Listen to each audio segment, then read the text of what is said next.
کچھ مفسرین نے لکھا اللہ نے مشورہ کیا تھا فرشتوں سے وَإِذْ قَالَ رَبُّكَ لِلْمَلَائِكَةِ إِنِّي جَاعِلٌ فِي الْأَرْضِ خلیفہ، لیکن کچھ مفسرین کہتے ہیں کہ اللہ کو ضرورت نہیں فرشتوں سے مشورہ کر دے گی۔ اللہ نے فرشتوں سے مشورہ نہیں کیا، بلکہ رب نے انہیں آگاہ فرمایا تھا کہ میں لگا ہوں زمین پہ اپنا نائب بنا، میں خلافت دینے لگا ہوں زمین پہ۔ اب یہ تو دینے والے کی مرضی ہے نا اس نے کس کو دینی ہے، یہ تو دینے والے کی مرضی ہے نا اس نے۔ تو کچھ لوگ کہتے ہیں کہ دینے والے سے زیادہ ہمیں پتہ ہے، تو فرشتوں کو بھی یہ اجتہادی خطا ہو گئی، کہنے لگے یا اللہ اسے نہ بنانا، یہ فساد کرے گا، یہ خون ریزیاں کرے گا۔ تو اللہ نے فرمایا جو میں جانتا ہوں وہ تم، اللہ اکبر۔ امام راضی فرماتے جب رمضان آتا ہے تو اللہ فرشتوں سے کہتا ہے ذرا یہ کھول کے دروازے دیکھو نا یہ زمین پہ کیا کر رہے ہیں، تم تو کہتے تھے فساد کریں گے اور یہ سارے تراویح بڑھ رہے ہیں، تم تو گویا کہتے تھے فساد کریں گے اور یہ تو دیکھو گویا رمضان کے روزے رکھ رہے، یہ تو میری یاد میں نکلے ہوئے، تم کچھ کہتے تھے اور دیکھو میں نے تمہیں کہا تھا نا جو میں جانتا ہوں وہ تم۔ اللہ نے پھر حضرت آدم علیہ السلام کو تمام زمانے کے علوم عطا کیے، علم سکھا لیا۔ تو فرشتوں سے کہا تم بھی ان چیزوں کے نام بتاؤ، تو وہ بتا سکے نہیں۔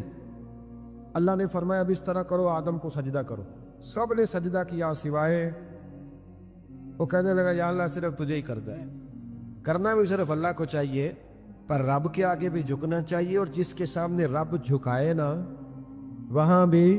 اور یہ جو عاجزی ہے نا، یہ جو جھکنا ہے، یہ علم کے آگے ہے۔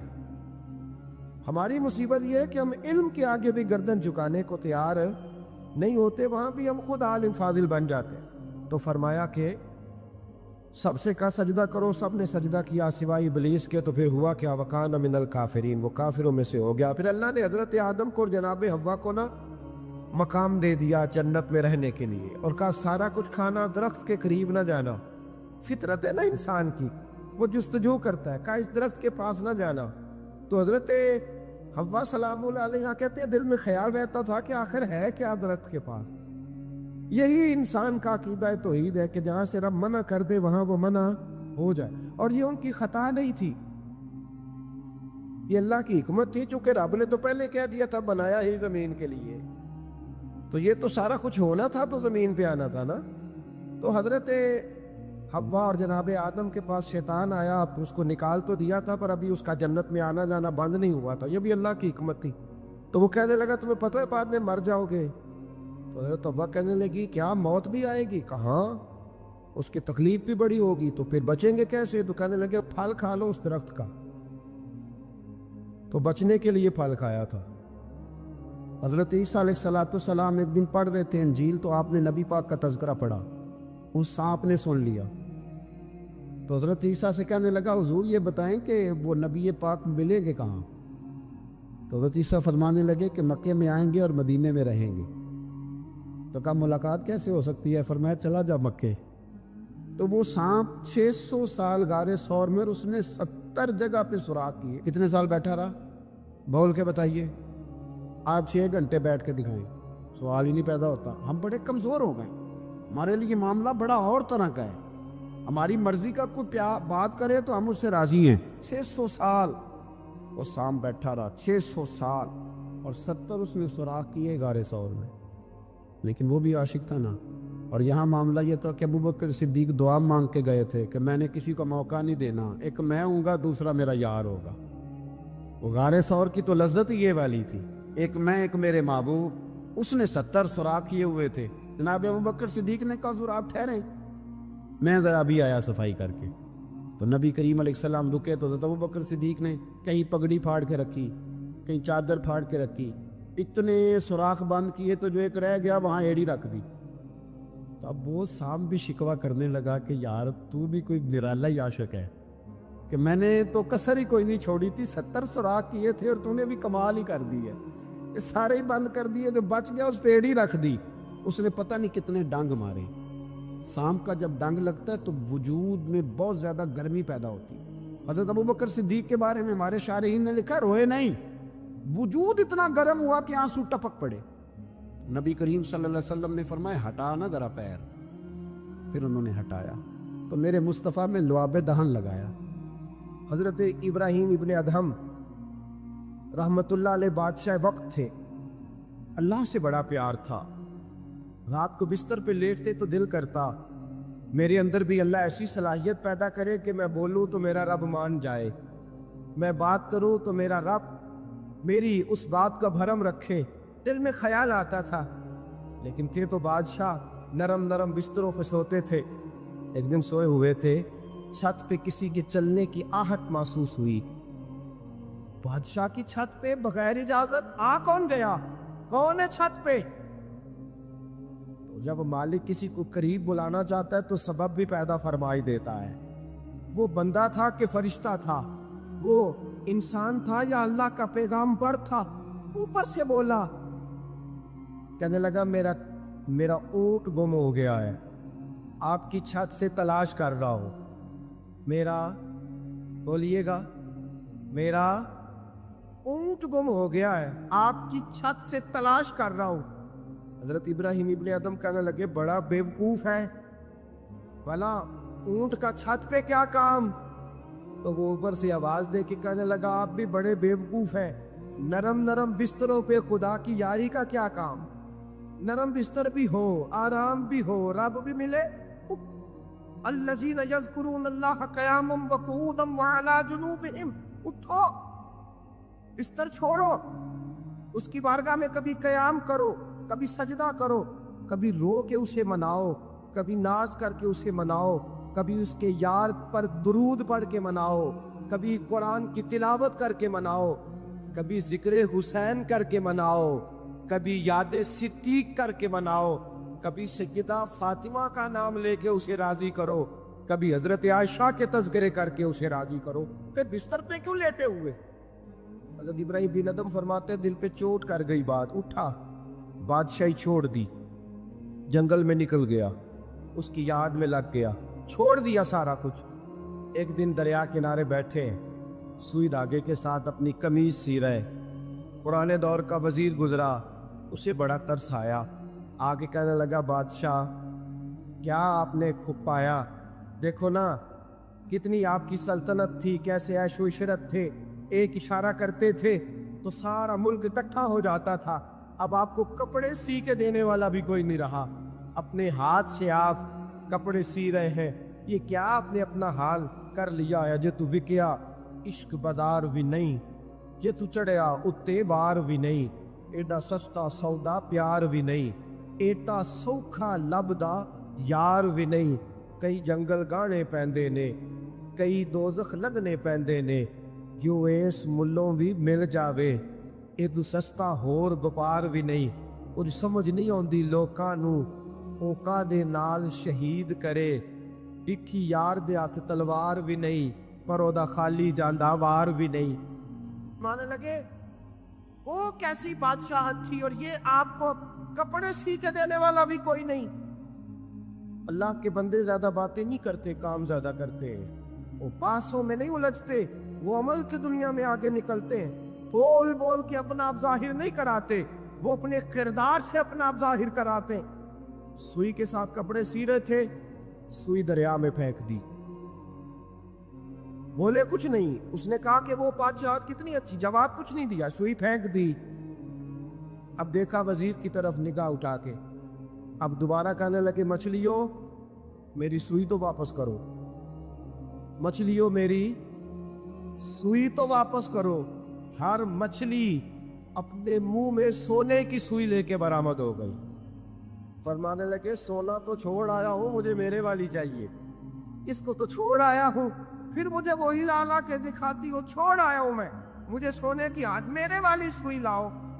ایک مچھلی سوئی لے کے آئی، حضرت ابراہیم بن ادھم سوئی پکڑی، پھر سے کپڑے سینے لگے، ایک جملہ جواب میں، اس وزیر کی اتنی لمبی چوڑی تکڑی اور ایک جملہ جواب میں، یوں نگاہ اٹھائی، فرمانے لگے وہ حکومت اچھی تھی یا یہ حکومت اچھی ہے؟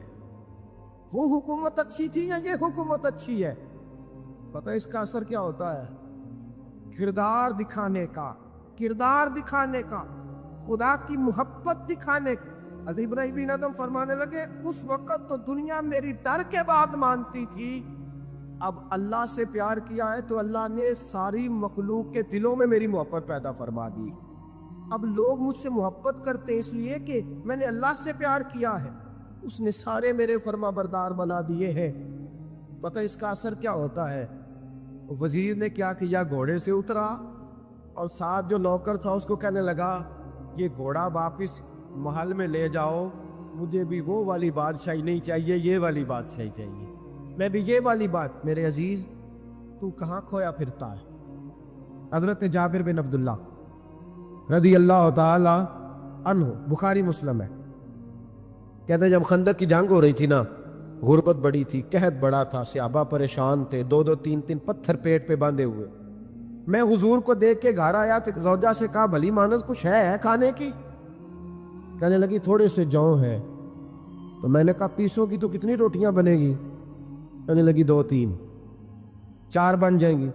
کہنے لگے سالن، تو زوجہ کہنے لگی اگر وہ بکری کا بچہ ذبح کرو تو 3-4 بندوں کا سالن بھی بن جائے گا۔ کہتے میں نے اسے ذبح کیا، بیوی سے کہا تو جاؤ پیس۔ کہتے میں نبی کریم کی بارگاہ میں حاضر ہوا صلی اللہ علیہ وسلم، حضور کی خدمت میں۔ زوجہ کہنے لگی کان میں کہنا حضور کے سارے نہ آئے، جس طرح لیڈروں کے کھانے اندر ہوتے ہیں علیحدہ، اور جو نعرے لگا رہے ہوتے ہیں نا سویر سے انہیں ڈبہ ملتا ہے، لیکن وہ پھر بھی نعرے لگاتے ہی رہتے ہیں۔ مجھ پہ الزام لگنے لگا ہے کہ آپ سیاست دانوں کو ہر جمعے میں رگڑا دیتے ہیں، تو میں کہنا انہوں صحیح کر چھوڑو پھر اسی مڑ جانے تنوا کو سیانے ہو جائیں۔ یہ سیانے نہیں ہو رہے، ہمیں بات کرنے کی بھی اجازت نہیں۔ شعر کہہ دیتا ہوں کہ ہم آہ بھی کرتے ہیں تو ہو جاتے ہیں بدنام، وہ قتل بھی کر دے تو چرچا نہیں ہوتا۔ انہوں نے کدے پوچھا جی سانو آخیا جی چپ رہو، لیکن بھائی یہ اس ممبر کا تقاضا ہے، میرے امام اعظم کا فتویٰ ہے، جو عالمی حالات سے باخبر نہ ہو وہ جمعے کا خطبہ نہ دے۔ وہ جو رٹی رٹائی باتیں ہم سے نہیں ہوتی، اس لیے کہ جلال بادشاہی ہو یا جمہوری تماشا ہو، جدا ہو دین سیاست سے تو رہ جاتی ہے چنگیزی۔ حق بات انشاءاللہ ہو رہی ہے اور ہوتی رہے گی، اور بات صاف ستھری ہے۔ اگر کوئی بات ایسی ہوگی تو وہ بات اگر غوث پاک اپنے خطبہ جمعہ کے اندر کہہ سکتے ہیں کہ میں ظالموں کو حکمران نہیں بننے دوں گا، تو ہم تو ان کے نوکر ہیں نا، پھر ہم قادری کیسے ہوئے اگر غوث پاک کے طریقے پہ عمل ہی نہ کریں تو؟ اس لیے مہربانی کرے ہمیں کوئی شخص ایسا مشورہ نہ دے، بلکہ کئی دفعہ ظلم ہوتا ہے، جب کوئی مشورہ دیتا ہے تو عورتیں تو انہوں دل کرتا ہے۔ اس لیے مہربانی کرے ایسی کوئی مشاورت نہ کرے، بالکل جو غلط بات کرے گا اس پہ ہم بولیں گے، اور آہستہ آہستہ نہیں کھل کھلا کے بولیں گے، بالکل بولیں گے، اس لیے کہ اللہ نے زبان دی ہے، وہ کسی وڈیرے کے قدموں میں بیٹھنے کے لیے نہیں دی، وہ رسول اللہ کے ترانے پڑھنے کے لیے دی ہے۔ ترانے پڑھنے، اگر حضرت بلال رسیوں میں بند ہو کے اور ابو لہب اور عتبہ اتیبہ اور عبداللہ بن جدان اور امیہ بن خلف جیسے لوگوں کے بیچ کھڑے ہو کے کہہ سکتے ہیں نہیں بات جو سچی ہے وہ کی جائے گی، تو ہم ممبر رسول پہ بیٹھ کے نہیں کہہ سکتے؟ اپنے بھی خفا مجھ سے ہے، بیگانے بھی ناخوش، میں زہر حلال کو کبھی کہہ نہ سکا کن، میں کہتا ہوں وہی بات سمجھتا ہوں جسے حق نے ابلائے مسجد ہوں میں توحید کا فرزند۔ اس لیے کوئی شخص اس نہ سمجھے، ہاں یہ بات علیحدہ ہے کہ ہمارا سیاسی ایجنڈا کوئی نہیں، ہمارا ایجنڈا رسول اللہ کی نوکری ہے صلی اللہ علیہ، سیاسی ایجنڈا کوئی نہیں۔ اللہ کے وقت کی محبت تو سیاست کا چلن چھوڑ دیا، ہم اگر عشق نہ کرتے تو حکومت کرتے، وہ بات علیحدہ ہے۔ بہرحال عام دام پر سر مطلب، حضرت جابر بن عبداللہ رضی اللہ تعالیٰ عنہ کہتے زوجہ نے کہا کان میں کیا نام، میں نے کان میں جا کے کہا حضور 2-4 بندوں کی روٹی ہے، آ جائیں کھانا کھا لیں۔ وہ والا رنگ نہیں تھا نا کہ لیڈروں کا کھانا اور کارکنوں کا کھانا چلو اور گل کر لینے، پیران دی یخنی تے روٹیاں پہ ہو کے کہندے حضرت جی بیمار نے تے مرید لنگر کھانے دے شفا ہے، تے میں کہا تم ہی کھا مار تینوں بھی شفا ہو جائے گی، تو اپنے لیے تے چوری پکائی اندر۔ یہ رنگ وہاں نہیں تھا۔ میرے نبی پاک سید عالم صلی اللہ تعالی علیہ وسلم کے کان میں کہا حضور 4-5 بندوں کی روٹی ہے۔ حضور باہر نکلے خندق سے، باہر نکل کے فرمایا چلو بھائی سارے، جابر نے کھانا پکایا ہمارا۔ حضرت جابر کہتے ہیں میں نے دوڑ لگائی، گھر آ گیا، اور میں نے کہا تجھے تیری مار ہوئے، حضور تو 1000 سے زیادہ بندہ لے کے آ رہے، تو کہتی تو نے کہا نہیں تھا نبی پاک سے 4-5 بندوں کا ہے۔ حضرت جابر کی زوجہ کا عقیدہ سنو، کہنے لگے میں نے تو کان میں کہا تھا، دوسرے نے سنا بھی نہیں، وہ تو حضور نے کہا سارے چلو، تو کہتے ہیں زوجہ مجھے تسلی دینے لگی، کہنے لگی بس پھر جو نبی آ رہے ہیں وہ انتظام بھی کرائیں گے، جو آ رہے ہیں وہ انتظام بھی کرائیں گے۔ کیا کہا مولانا حسن رضا نے، قلم توڑ دیے، کہنے لگے آج جو عیب کسی پر نہیں کھلنے دیتے، آج جو عیب کسی پر نہیں کھلنے دیتے، ارے کب وہ چاہیں گے میری حشر میں رسوائی ہو، دل میں ہو یاد تیری کوچائے تنہائی ہو، پھر تو خلوت میں عجب انجمن آرائی ہو۔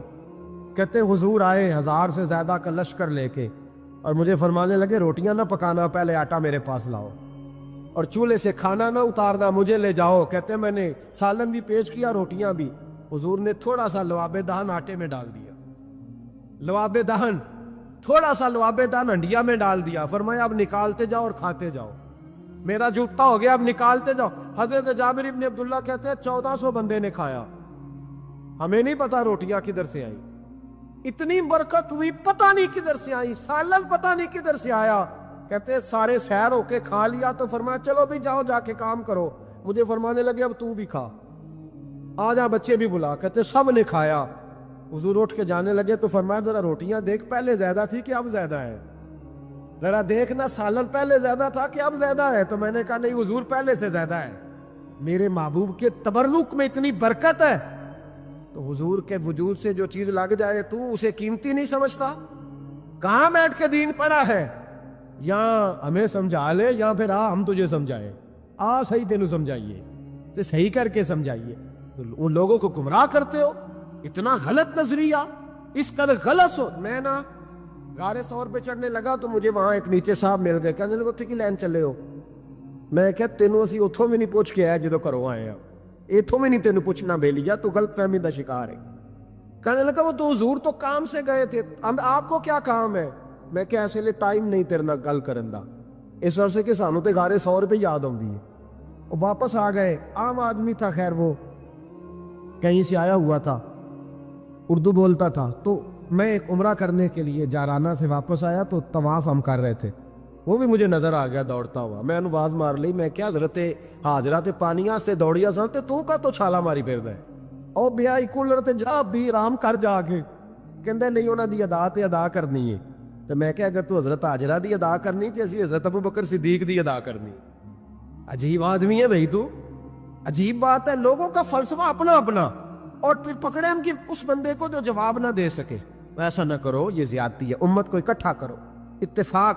یہ مجھ سے سوال کئی جمعے سے ہو رہا تھا، میں اصل میں نا ان موضوعات کو چھیڑتا نہیں، میری طبیعت اور ہے، لیکن کوئی بندہ یہ نہ سمجھے کہ ہمیں جواب نہیں آتا۔ یہ سوال اٹھا تھا، کوئی یہ نہ سمجھے کہ ہمیں جواب اللہ کے فضل سے، اللہ کے فضل سے۔ یہ قرآن مجید پڑھا ہے، یہ مسجد ہے، یہ جمعے کا دن ہے، ہم بات صرف وہ کرتے ہیں جس میں ضمیر اجازت دیتا ہے، اس لیے کہ سدا تو نہیں نہ رہنا، پتہ نہیں صبح اٹھ سو کے اٹھنا ہے کہ نہیں اٹھنا، تو قوم کو گمراہ کر کے دین کے نام پہ جانا کدھر ہے؟ اس لیے بھائی خیال ہوتا ہے کہ تم لوگوں کو خراب نہ کرو، ہم تو چاہتے ہیں امت اکٹھی ہو جائے، لیکن یہ ظلم کرتے ہو، جب چھیڑو گے کسی کو تو پھر تو اس کا حق بنتا ہے نا وہ بولے، پھر چھیڑا جاتا ہے۔ تھوڑے دن ہوئے حضرت حلیمہ سعدیہ کا سارا گھر گرا دیا، بلڈوزر چلا دیا، کہنے لگے یہاں لوگ آتے ہیں تو شرک ہوتا ہے۔ اور میں نے کہا جہاں اللہ کریم نے توحید پھیلانے کے لیے رسول کو بھیجا، 4 سال جہاں نبی پاک رہے، وہاں کیسے شرک ہو سکتا ہے؟ کس طرح کی تو بات کرتا ہے؟ بہرحال جہاں میرے نبی پاک بیٹھ جائے وہ جگہ برکت والی ہو جاتی، اس جگہ کو چومنا مسلمان کا ایمان ہے، اس جگہ پہ سجدہ کرنا مسلمان کا ایمان ہے، اس جگہ بیٹھ کے تبرک حاصل کرنا یہ مسلمان کا۔ میں تو پہلی دفعہ ریاض الجنت میں داخل ہوا تو میرے ساتھی کہنے لگے کیا ہوا؟ میں کہا ادھر آؤ، لوکاں نو اگے جا کے ملنی، سانو ایتھے ہی لب گئی جے، روضۃ من ریاض الجنہ، بار حدیث لکھی ہے، حضور نے فرمایا جو یہاں آ گیا وہ جنت میں آ گیا۔ یہ ہے عرض جنت، یہ طیبہ کی زمین ہے، جنت بھی یہی، مال کے جنت بھی یہی ہے۔ ایک بات اور کرنی ہے، بڑی ضروری ہے، میری بھی اور آپ کی بھی ذمہ داری ہے، اس کو بھی ضرور کرنا چاہتا ہوں، سن لیں۔ محمود غزنوی نا گزر رہے تھے، یہ آپ نے نا میری طرف دیکھنا ہے، یہ بات سنتے ادھر دیکھو، خاص اہم مسئلہ ہے، اس پر بڑا ضروری ہے آپ کا متوجہ رہنا۔